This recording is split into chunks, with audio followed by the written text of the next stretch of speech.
Good evening, everybody. Thank you so much for joining us for a presentation from Thomas Healy, the author of Soul City, Race, Equality, and the Lost Dream of an American Utopia, which came out today. So Professor Healy is spending his publication day with us, which is a lovely treat. My name is Talia, and I'm the events manager here at Flyleaf.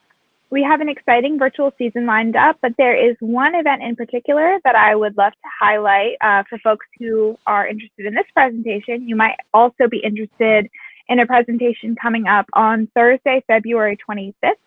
We are going to be hosting Grammy winner Dr. Bill Ferris, we've hosted many times, as well as Dr. Lanice Williams to talk about the new book, I Am a Man, Photographs of the Civil Rights Movement.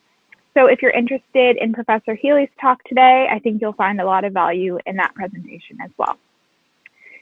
If you'd like to support Flyleaf and our guests, you can order Soul City by clicking the link just below our faces. We have just reopened for browsing, so that is Monday through Saturday from 11 a.m. to 5 p.m. And you can also order the book online, of course. And if you've already bought your copy, but you'd like to support the store, you can click the donate button just below our faces and send us a few bucks, and that helps with putting on programming for y'all. All right, I will go ahead and introduce our author. Thomas Healy is the author of The Great Dissent, which won the Robert F. Kennedy Book Award and the Hugh M. Hefner Free Speech Award. He is a professor of law at Seton Hall Law School and was awarded the Guggenheim Fellowship in support of his work on Soul City. A native of North Carolina, he now lives in New York, and he's probably snowed in right now. All right, I'm going to give you the floor, Professor Healy, and if anyone has any questions while Professor Healy's talking, you can drop them in the Ask a Question feature or on the side of your screen in the chat, and I will read those out loud at the end of the presentation. All right, I'm going to give you the floor. Thank you, Talia. I really appreciate it. And thanks to all of you who are tuning in tonight. As Talia mentioned, I am in New York City right now.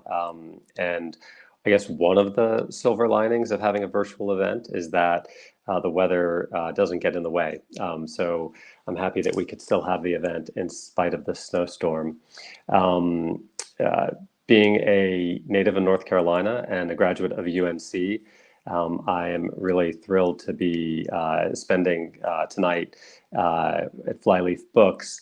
I am aware, for all of you Tar Heel fans out there, that there is a game against Clemson at 7, so I will try not to be long-winded so that we can all make it in time for the tip-off. I want to start by asking you to take an imaginary trip with me. So we're going to pretend that we're at Flyleaf Books in Chapel Hill, and we're going to hop in the car. It's going to have to be a big car, but we're going to hop in the car, and we are going to head north on Highway 86. And then when we get to I-85, we're going to take the northbound exit, and we're going to drive past Durham and Butner, and we're going to go past that long stretch where there's woods on both sides. And then a little bit past Henderson, about 8 miles south of the Virginia border, we're going to see an exit sign, and it's going to say, next exit, Soul City.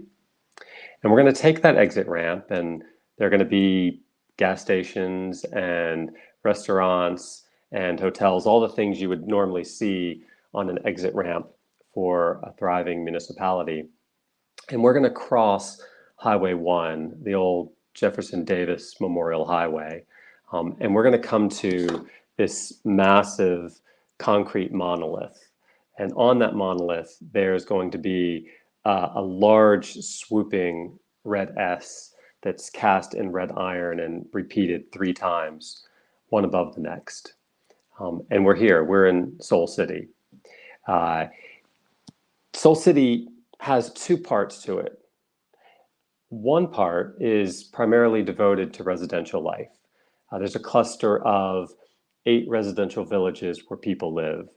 Each of these villages has its own schools, its own shopping districts, post office, restaurants, recreation areas, and yet each of these villages are connected to each other by a network of bicycle paths and paths that cut through the woods. On the other side of the town is going to be the A. Philip Randolph Industrial Park. And there's going to be a dozen or so industrial plants in this part of the city. Companies such as General Motors and Miller Brewing Company have major factories here. And this is where many of the Soul City residents work. And the industrial park is close to the residential villages so that people can easily commute back and forth from home to work. But it's separated by a man-made lake so that there's a sense of division between home and office, between work and leisure.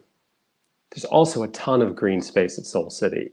About 1/3 of the land is devoted to parks and lakes and creeks and forests. So while it has the density and walkability of a city, it also has a relaxed pastoral feel to it.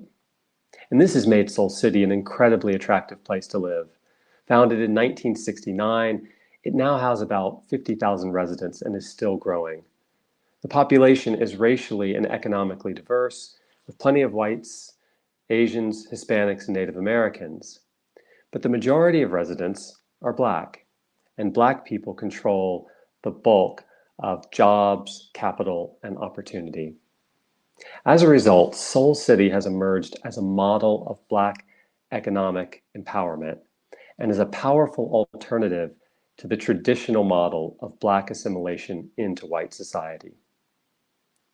And its founder, Floyd McKissick, is hailed as a visionary, as someone who helped shift the focus of the civil rights movement from political equality to economic equality, and who has paved the way for the building of a new kind of urban community. That's where our imaginary trip ends, right? Because all of that, everything I just described, is the dream that Floyd McKissick had when he founded Soul City in January 1969. But the reality has been far different from that. As anyone who lives in North Carolina now and has driven up I-85 knows, now when you get past Henderson, there is no exit sign for Soul City. And when you drive across the Jefferson Memorial Highway or Highway 1, you don't see that Soul City monolith that's been moved. And there are not 50,000 residents in Soul City. There are about 300 people who live in Soul City today. Of the 8 villages that were planned, only one was begun. That's the Green Duke Village. And there are about 70 houses in Green Duke Village, as well as 4 apartment buildings. The houses are nice. They're modest, but they're pleasant.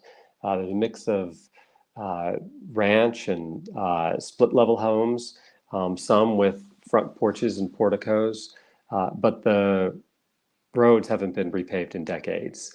They're badly cracked with long rows of weeds pushing up through sun-bleached asphalt. And the rest of Soul City is equally forlorn. The healthcare clinic that used to service people who lived in Warren County and surrounding counties, that has been shut down and it's been repeatedly vandalized.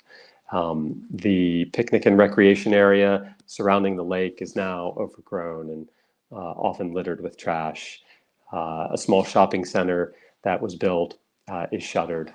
And perhaps most distressing of all, the 72,000 square foot industrial plant that was built in the hopes of attracting industry to Soul City, and that was named Soul Tech 1, has been converted into a prison factory. It is called the Correction Enterprises Janitorial Products Plant, and it's a $6.5 million a year business staffed with inmates who earn about 15 cents an hour. So this factory that once was going to be the beginning of kind of a movement toward Black economic freedom is now tragically and sadly part of a prison complex. So what happened? How did we get from the vision that Floyd McKissick had for what Soul City could be to the reality that it is today? That's the question that really forms the heart of Soul City, and that I've been trying to answer over the past 5 or 6 years that I've researched and written this book. And what I want to do is spend the remainder of my presentation time providing a brief account of what I think the answer to that question is. Why Soul City never managed to achieve the potential and the promise that it had, and the vision that Floyd McKissick had for it. And furthermore, what it is about the explanation behind Soul City's demise that we can take away and that we can learn and potentially apply to the struggle for racial equality today. So the first thing that many people say when they hear about Soul City is, well, it was impossible from the beginning, right? Floyd McKissick was trying to achieve something that simply wasn't attainable. He was, like the man from La Mancha, tilting after windmills, that this was, in the words of the Broadway song, an impossible dream. And there were many, many obstacles to the vision that Soul City was attempting to achieve.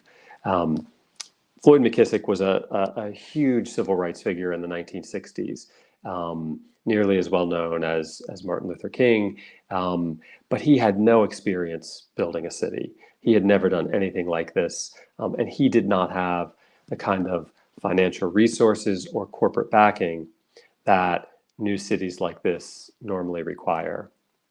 And the place that he chose for Soul City was in some ways a very unlikely place for the vision that he had. It was in Warren County, North Carolina, which at the time and still today is one of the poorest counties in the state. 40% of residents at the time lived below the poverty level, and 7 out of 10 adults lacked a high school degree. And although the population was 2/3 Black, the county was controlled entirely by whites, and it lay smack in the middle of what one nearby roadside billboard declared was Klan country. But the site did have some advantages. Land was cheap, and if you needed a lot of it, which Floyd McKissick did, ultimately he hoped to build his city on 5,000 acres. Having access to cheap land was important, and labor was cheap. Most of the people who lived in this part of the state had at an earlier time been farmers, but the economy of the agrarian South had collapsed, so people were leaving Warren County in droves, but they were looking for opportunity. They were looking for jobs, and if you could provide jobs, you would have a supply of labor, and it would be a lot cheaper than the labor that you might have to pay in other parts of the country.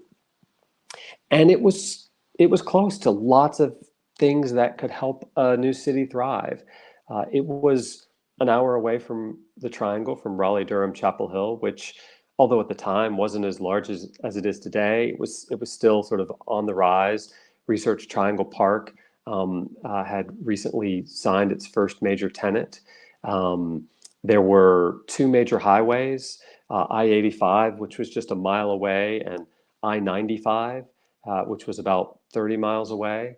And there was a major lake, Carr Lake, which provided water and could serve as a recreational outlet for people who lived in Soul City. And McKissick, one thing you can say about Floyd McKissick is he hustled. He hustled for everything that he ever had, and he worked hard to win government support from local government, from state government, and from the federal government. And when Congress passed the New Communities Act of 1968, which provided federal funding for the building of new towns, McKissick spent the next several years working hard to persuade the Department of Housing and Urban Development to give him money under this program to help build Soul City. And he switched political parties. He had been a Democrat, but he switched parties, became a Republican, and endorsed Richard Nixon in the 1972 presidential campaign. And his efforts, all of this work, paid off. In the summer of 1972, the federal government awarded Soul City a $14 million loan guarantee to prepare the land for development. Now, this was far from enough money to build Soul City. It's about $87 million today, but it was a start. And it signaled that the government supported Soul City, and it sent a message to industry that might be willing to locate there that the federal government was behind what McKissick was attempting to do. And Soul City was not the only project that received support. It was one of 13 new towns across the country that was receiving federal funding under this program. And it received far from the most. The Woodlands, Texas received $50 million as compared to the $14 million that Soul City was pledged. It never actually received $14 million, but the 14 that was pledged to Soul City. And so with this money, McKissick begins preparing the land for development. Construction crews come in, they begin work on a regional water system, they begin paving roads and laying underground electrical wires, they construct a healthcare center, they begin construction on this industrial plant. McKissick is able to hire staff, the population begins to increase, and Soul City begins to feel like a burgeoning community. There's a tourist center, there's a newspaper, there's concerts, and a Head Start program run by Floyd McKissick's wife, Evelyn McKissick. The Washington Post weighed in and said that Soul City was the most vital experiment yet in this country's halting struggle against the cancer of hectic urbanization. The New York Times called it a sane and practical as well as imaginative concept. And even local officials who had initially been skeptical and even opposed to Soul City began to embrace the project. One local official said Soul City was, quote, the best thing that has happened to Warren County in the last 100 years. So although Soul City may have been improbable, it was not impossible. And there was a window, a brief window, when it looked like McKissick might just pull off his dream. But that's when Soul City was blindsided. In March of 1975, a year after Soul City received its first federal funds, the News and Observer of Raleigh published a series of articles that painted Soul City in the most unflattering light possible. The series began by claiming that the loan guarantee was a reward for McKissick's switch to the Republican Party and his endorsement of Nixon. This wasn't exactly news, but the articles went on to make vague and sometimes convoluted charges of nepotism, conflict of interest, and financial mismanagement. The articles also faulted McKissick for not having made more progress after what it referred to as 6 years of work, failing to point out that the federal government had only released the money for Soul City a year before the series began. This series of articles had a devastating impact on Soul City. The articles were picked up by the national press, and soon Soul City became a punchline in editorials and cartoons. More importantly, they attracted the eye of Jesse Helms. Jesse Helms was first elected to the Senate from North Carolina in 1972. He was a Republican, and McKissick was now a Republican. But Helms made clear from the very first that he was opposed to Soul City.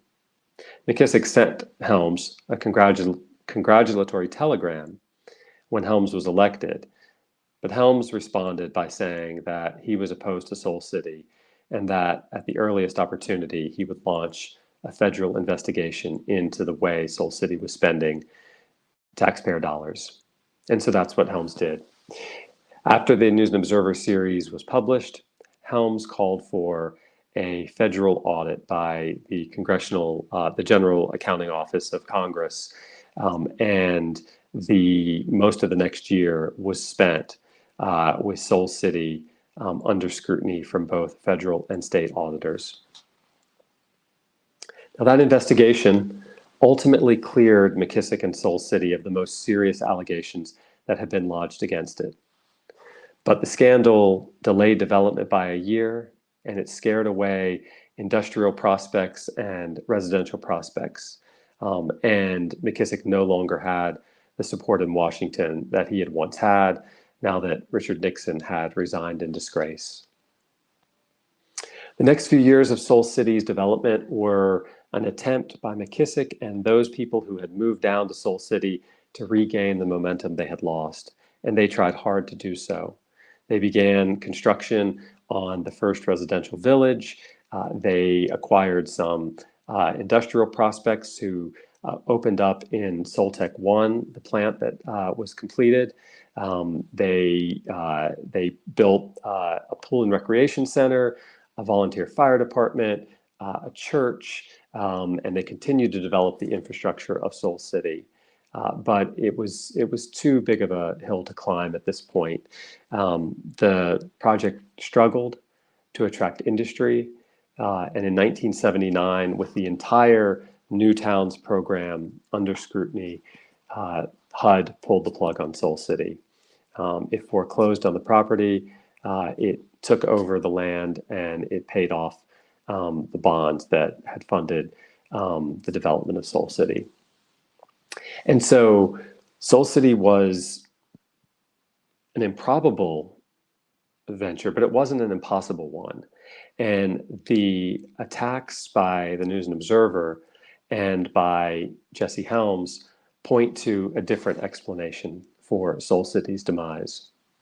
As I write in the book, what doomed Soul City was not just the size of its ambition, but at least in part the color. Like nearly every other effort to improve the lives of Black people, it was subjected to a level of scrutiny, second-guessing, and outright hostility that other ambitious ventures rarely encounter. Some of this scrutiny was motivated by blatant prejudice, but some of it is simply embedded in our social structures. If a project is designed primarily to help Blacks, it is automatically held to a higher standard of justification. I think there's much evidence to support this assertion. Jesse Helms, as has been well documented, was a notorious race baiter who did everything in his power to stop Soul City.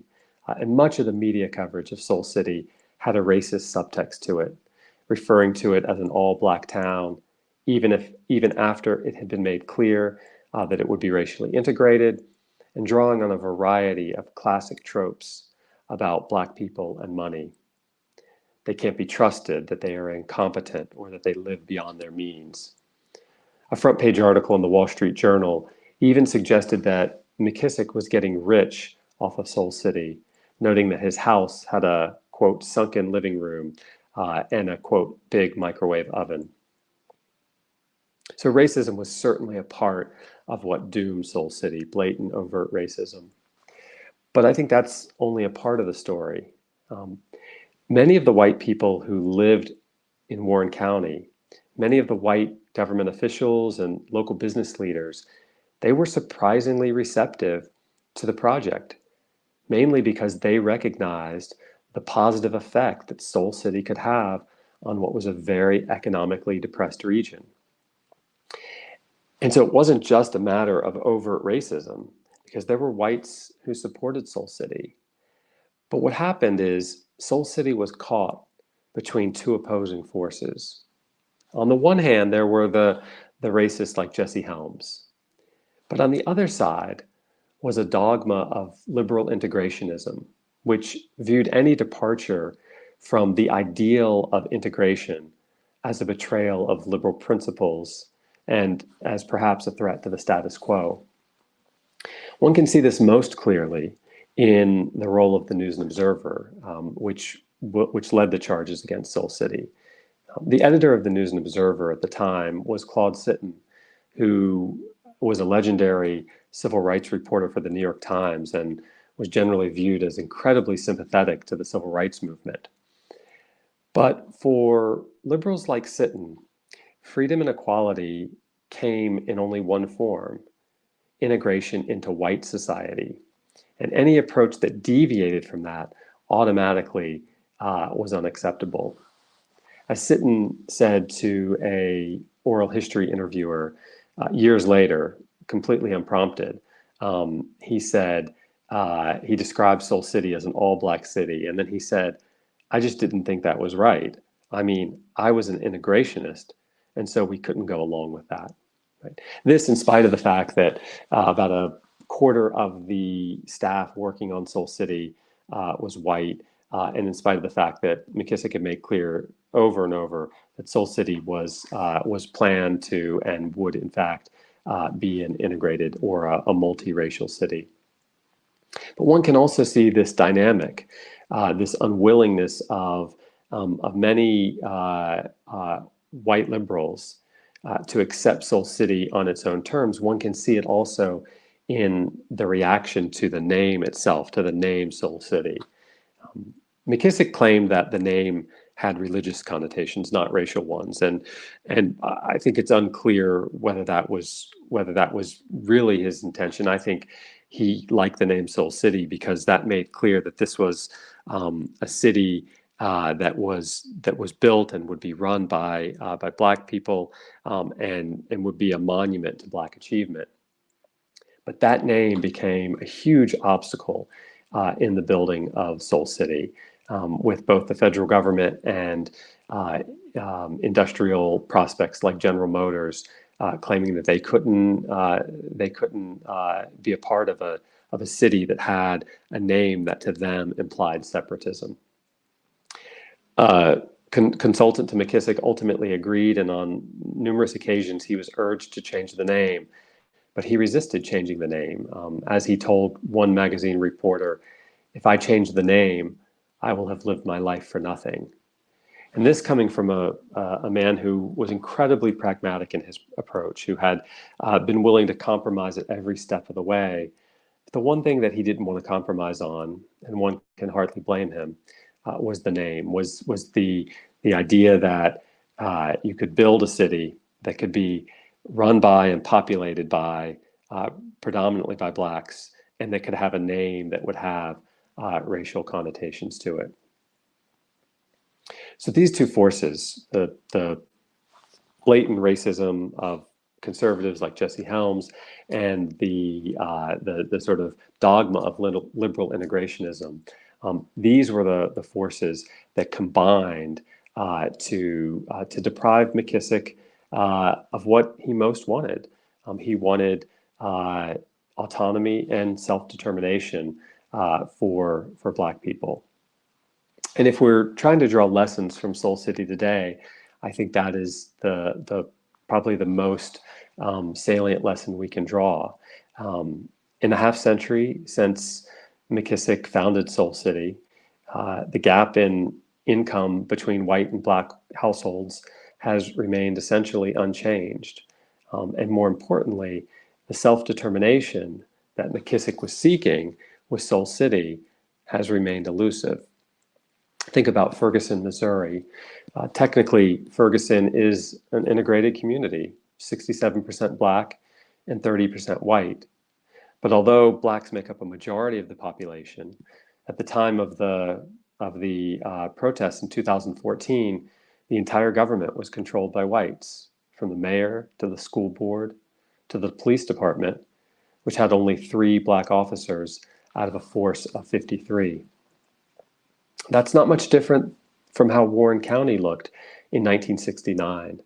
And it was that power dynamic that McKissick was trying to reverse. As I also write in the book, although McKissick had no desire to exclude Blacks, his dream was to build a city where Blacks would call the shots, where a race of people who had once been bought and sold to enrich others would finally control its own economic destiny. In order to do that, though, McKissick needed the help of white institutions, of a white federal bureaucracy, of white banks, white corporations, and a white-controlled media. And ultimately, I think that is the tragic irony of Soul City. In order to achieve Black independence and self-determination, McKissick first had to do the very thing he wanted to free Blacks from the necessity of having to do. He had to depend on white support. And when that support failed, it was nearly inevitable that Soul City would too.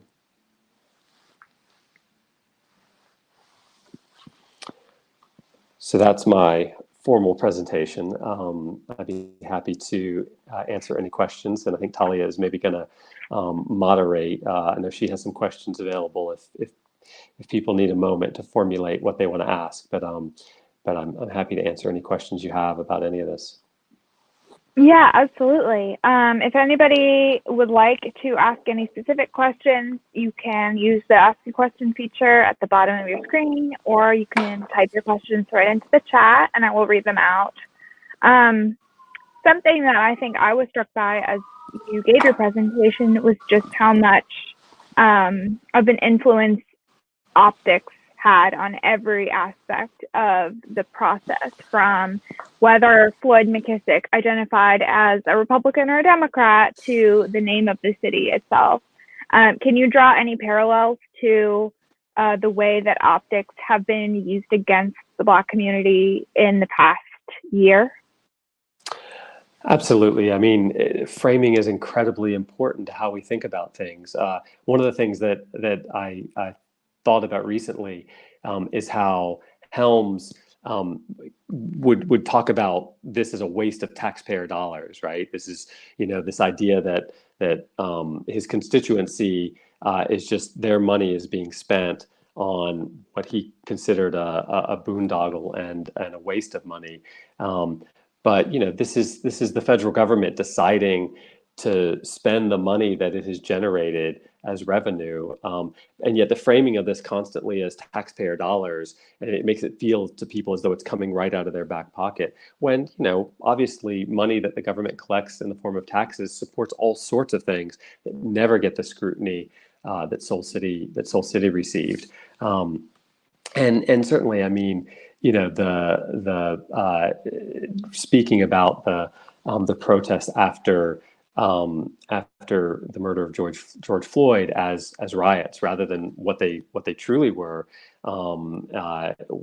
protests, were people exercising their First Amendment rights to call for changes in how the police treat Black people in this country, and the sort of false equivalency that people have been drawing of late between the insurrection, what was legitimately a riot at the Capitol, and what were largely peaceful protests after the murder of George Floyd. I think we see this over and over again, how important framing is, and how it can be used to drive the narrative, and it was totally used to drive the narrative about Soul City.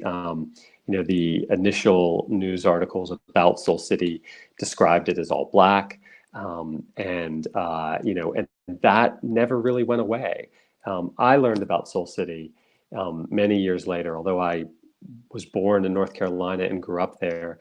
The first time I learned about Soul City was when I was myself a reporter at the News and Observer.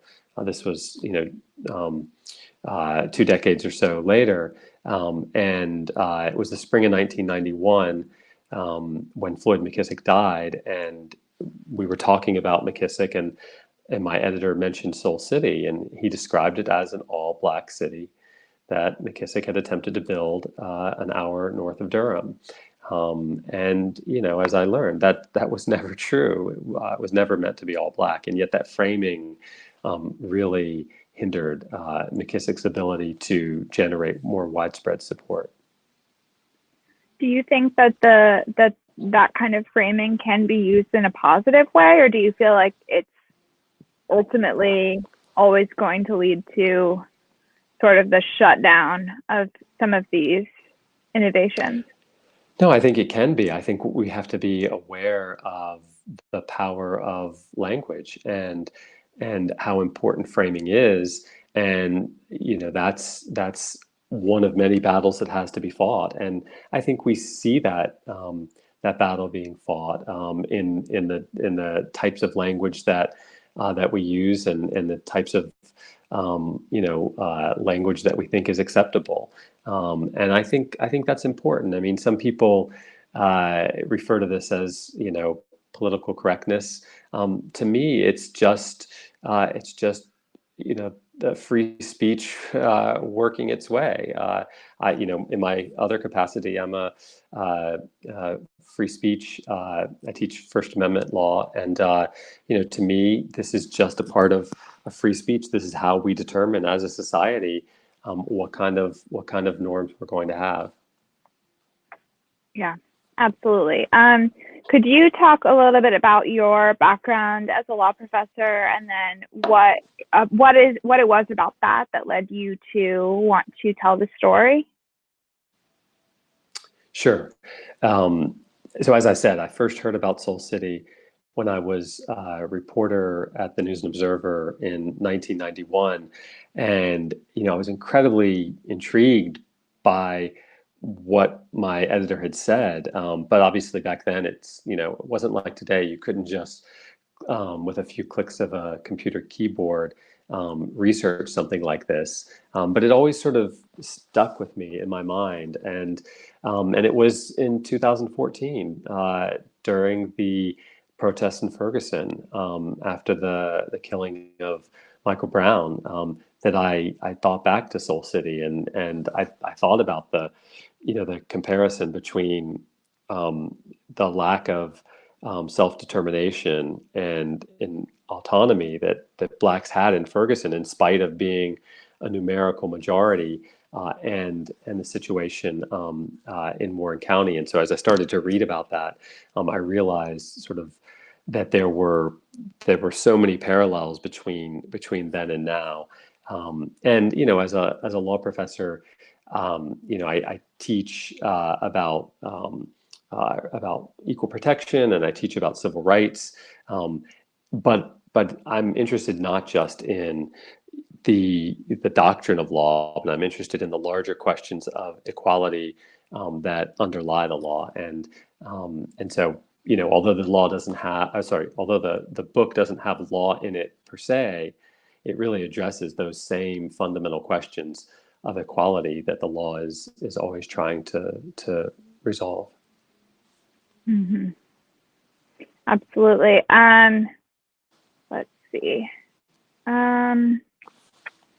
So I have a sort of related question from Greg. So you talked a little bit about why you became involved in the project, but could you talk a little bit about your sources? Sure, yes. So the two big sources for me in working on this book were first the people who were a part of Soul City. And I had a sense of urgency in writing the book now because, Floyd McKissick died in 1991, and other people who were involved in the project are in their late 70s, or some of them are in their mid to late 80s. And it became clear to me that these people wouldn't, and their memories wouldn't be around forever. And I knew that if you were going to do justice to the story of Soul City, that you would need to talk to these people. And so I spent a lot of time in Soul City and talking to members of McKissick's family who were involved in the project. His daughter, Charmaine McKissick Melton, who's a professor at North Carolina Central University. She was an incredible resource. His son, Floyd McKissick Jr., was incredibly helpful. Floyd McKissick Jr. is actually he's actually watching right now. He's in the chat. Okay. Great. Welcome, Senator McKissick. I'm glad that you were able to make it.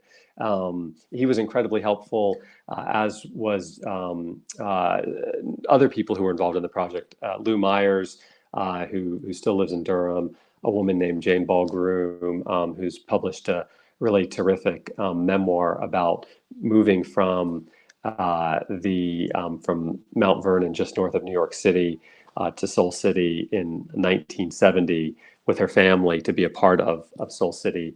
Her memoir is called The Salad Pickers, and it was an incredible resource for me. Gordon Carey, who was a civil rights activist, who was heavily involved in the project, and who was white, which sort of once again demonstrates that this idea that Soul City was going to be an all-Black city just wasn't true, and all of the evidence made that clear. So I relied a ton on the people who were involved in the project, but I also relied on all of the archival materials from Soul City, which are housed at Wilson Library at UNC. There are, I think, 8,000 folders of documents, and I went through a good chunk of them. A lot of them were, very dry business documents, invoices, and the like. But there was a lot of really helpful information that allowed me to really put together sort of, in the form of a narrative, the story of what happened at Soul City. Speaking of Floyd McKissick Jr., he says in the chat that his father considered renaming Soul City before Housing and Urban Development withdrew their support. And the name change was seriously considered to attract industrial development. Just for what it's worth, I think it's an interesting addition to the conversation. Absolutely, and there were two main moments where, as far as I could tell, the name was reconsidered. First, early on in the development of the city, in 1971, there was sort of a push to rename the city, and McKissick considered it, but his economic consultant at the time advised him to keep going with the name Soul City, that there were advantages to be had, and he said, down the road you can change it, but for now, play it for all it's worth. And that's, I think, what McKissick wanted to hear as well. And then in 1978, there was another push to rename the city. Several of the people who worked on the project encouraged McKissick to seriously consider renaming it, and there was a big debate. People like Harvey Gantt, who had been an architect on the project, urged McKissick not to change the name. And ultimately, at that point, McKissick decided not to change the name. I think at the very end, he once again considered changing the name, but by that point, I think it was felt that it was really too late to change HUD's mind. I have a question here from Barbara, who says, did the News and Observer have as much power as you're attributing to it to sway public thinking? So what was it about the NNO at that time that had that power, or was it just one of many factors? Well, I think it played a huge role. Most of the press that the project had gotten before that was pretty positive. I mean, there was a fair amount of skepticism at the beginning, but once the loan guarantee came through, the press turned very positive. The project was featured on the Today Show, and I read those quotes from the Washington Post and the New York Times, and they sent reporters down who generally wrote very sympathetic articles. And so the News and Observer was really the first big piece of negative publicity. And the News and Observer pretty much set the news agenda, the political news agenda in North Carolina at the time. It was by far the most important newspaper politically in the state. And other newspapers didn't really have the resources to follow up on what the News and Observer said. And so much of what it reported was simply repeated verbatim in other newspapers. The AP picked it up, and then you saw these stories appear in other papers, including the New York Times, which ran a wire version of the story. And then, of course, Helms used the News and Observer series as justification to request this federal audit. And once the project came under the cloud of the federal audit, it was going to be very hard to recover from that.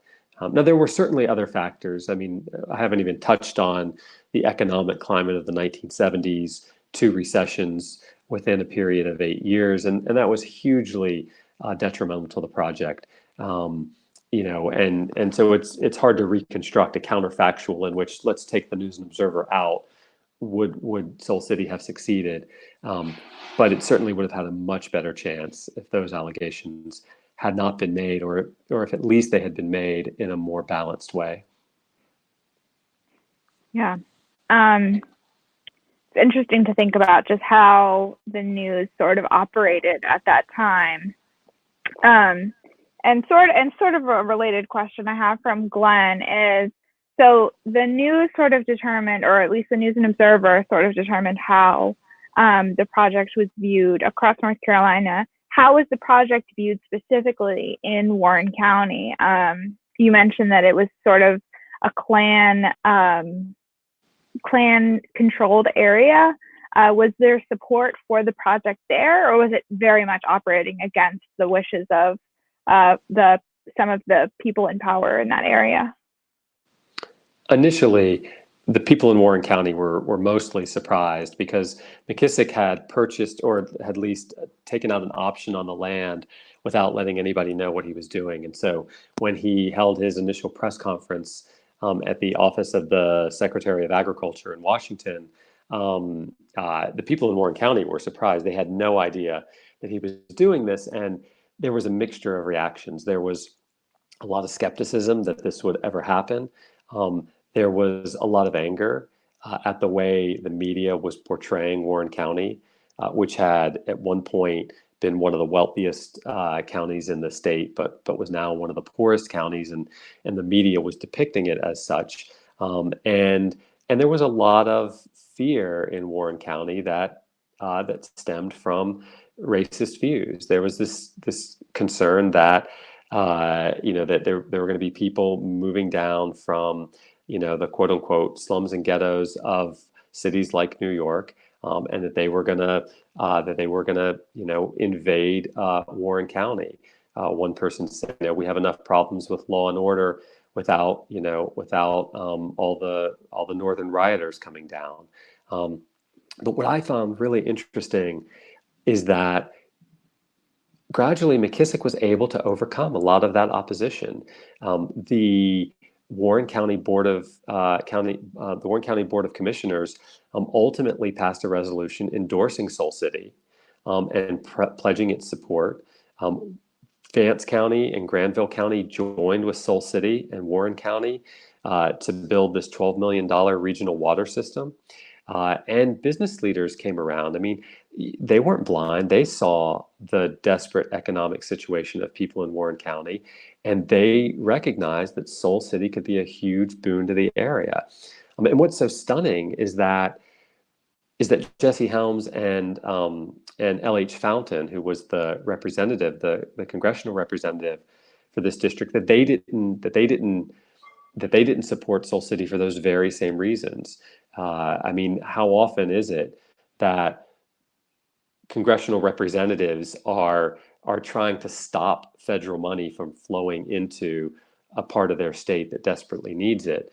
And ultimately, the local people, for the most part, came around. Now, that's not to say that there still weren't racist people who opposed Soul City, and there are examples of that in the book. But the people who counted in Warren County, the decision makers, they ultimately came around and supported Soul City. One of the people who became a big cheerleader on behalf of Soul City was a man named Bignall Jones, who was a descendant of the Duke family that had once owned the slave plantation that Soul City was being built on. And he was the editor of the Warren Record. And initially, he was quite skeptical about Soul City. But by the end, he was a huge backer. He wrote several really powerful editorials pushing back against the News and Observer's attacks and pushing back against Jesse Helms and talking about all that Soul City could do for Warren County. But that local support ultimately wasn't enough to help Soul City, because you had the News and Observer at the state level, and you had Jesse Helms at the federal level, who were trying to do everything they could to stop it. So were those supporters who had sort of come around, did they mostly stay loyal to once they had come around, did they stay loyal to their support of Soul City, or were they pushed back in that other direction? No, they stayed loyal. Bignall Jones, in 1979, in the spring of 1979, when Soul City's fate was being decided, he wrote these two very eloquent editorials, making the case for Soul City, and business leaders and county leaders did too. I mean, they saw the potential, and that's, I think, a real tribute to what McKissick and his staff were able to do. They were able to show to local people, many of them white, who had initially been opposed and hesitant. They were able to show what Soul City could bring to the area, and they were able to this was really at a local level. It was a model of of a biracial effort to make something good happen. Um, and yet, for Claude Sitton at the News and Observer, because he couldn't get past this idea that Soul City was going to be all black, and he couldn't envision integration where 80% of the population is black and 20% is white. He could only envision the reverse. He as he said, he couldn't support that. He was an integrationist. To him, this didn't look like integration. And McKissick, I quote from McKissick in the book. He says at one point, he said, people can only envision integration on white people's terms. 80% white, 20% black. But we ought to be able to have a different kind of integration. One of his correspondents described it as integration blackwards. And McKissick was like, that's exactly what I mean. Integration blackwards, right? That 80% black, 20% white. What's the matter with that? Why is that? Why is that separatism? And I mentioned the Woodlands, which is this exurb of Houston that received 5 times as much money as Soul City, and was the only one of the federally funded new towns that actually survived. The Woodlands today is 88% white. Nobody talks about it as a separatist community. Nobody claims that that it was a racist venture, because that's what people are accustomed to. 88% white, 12% black. That's about right in most people's minds, right? Or in a lot of white people's minds. And I think what happened in Soul City demonstrates that people like Sitton, they just couldn't get their minds around integration that took a different form. Mm-hmm. What about now? Do you see there being what would be the equivalent in terms of I guess, like, if there were to be a new city founded now that was an American utopia or a multicultural utopia, what would that look like? And is it something that you see as being possible? The closest thing I think we have is maybe Columbia, Maryland, which was a privately financed new town that was built right around the time of Soul City. It started before Soul City, and in fact, in many ways, was a model for Soul City. And it was developed by a guy named James Rouse, who did want to build a community that was both racially and economically integrated. And today, Columbia is, I think it's about 30% black. It's not incredibly integrated economically. There's some stratification there in terms of income level, but it's a fairly integrated community. The difference is it was it's not black run. It's not. It wasn't the achievement of black men and women, but of white men and women, and I don't think that it's really become the sort of source of wealth accumulation for black people that McKissick hoped Soul City would be. I mean, obviously, there are other cities that have large black population. Durham is an obvious example. Atlanta, Washington, D.C. I think what I don't think Floyd McKissick would have had any problem with Durham or Atlanta or Washington, D.C. I think he wanted additional cities like that, in cities where black people had more power and more control, because Durham has changed some, but in the 1960s, And in the 1950s, Floyd McKissick still had to fight to get his children into what had previously been white schools. So numerical, equality in Durham didn't translate into political and economic equality, which is really what McKissick was trying to achieve. And what about Soul City itself? Do you see there being any kind of hope for the place that is Soul City as a more hopeful community, or better integrated, or less reliant on the prison complex in the future? I don't want to denigrate what Soul City is now at all, because for the people who live there, that's home, and even though it didn't achieve what they wanted to, I know people like Jane Ball Groom are really proud of what they did, and view their role in Soul City and having made a home there, they view it as a blessing. But obviously it didn't achieve what it could have. And could it now? I suppose anything's possible. It is, I have to say, it is incredibly convenient. Conveniently located, that is. It's halfway between Richmond and Raleigh-Durham. It is right in, that Piedmont industrial corridor. Obviously, the kind of business you would have to attract there is different now than it was in 1969 or in the 1970s. Manufacturing is probably not what you'd be developing. You'd probably have to, make it kind of maybe an adjunct to Research Triangle Park. But it's beautiful. It's a beautiful place, and I would like to see someone come in there and build upon what McKissick started. It does have this incredible regional water system. There's a lot of infrastructure, and it needs somebody willing to take a chance. Whether or not that will happen, I don't know, but obviously it would be great to see. Yeah, maybe Jeff Bezos can put all his money there now that he's stepping down as the CEO of Amazon or whatever. Right. That's a good idea. I know they were looking for a new location for a headquarters a while ago, and right, maybe we need to start a social media campaign. Well, Amazon can keep its headquarters away from us.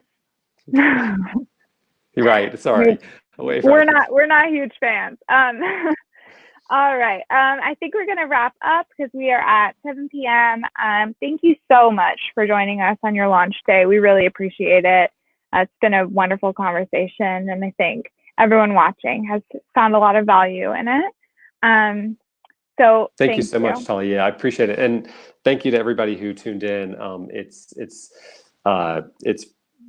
disappointing that we can't all be in the same room, and that I can't see your faces, but I can tell you're there. I can see the head count, and I really appreciate everybody coming out. And thanks for your support. Yeah, absolutely. Thank you everyone for watching. And a few quick reminders before we wrap up. If you haven't purchased a copy of Soul City yet, we definitely encourage you to shop local, shop from an independent bookstore. We have a link just below our faces where you can buy a copy of the book. And we are about to, we just reopened for browsing today. So if you want to stop by and look around the store, we are open Monday through Saturday from 11 to 5. And I also encourage you to check out our Crowdcast profile to see all of our upcoming events, because you might find something that you're interested in. All right. Thanks again. Have a good night, everyone. Bye, everyone. Bye.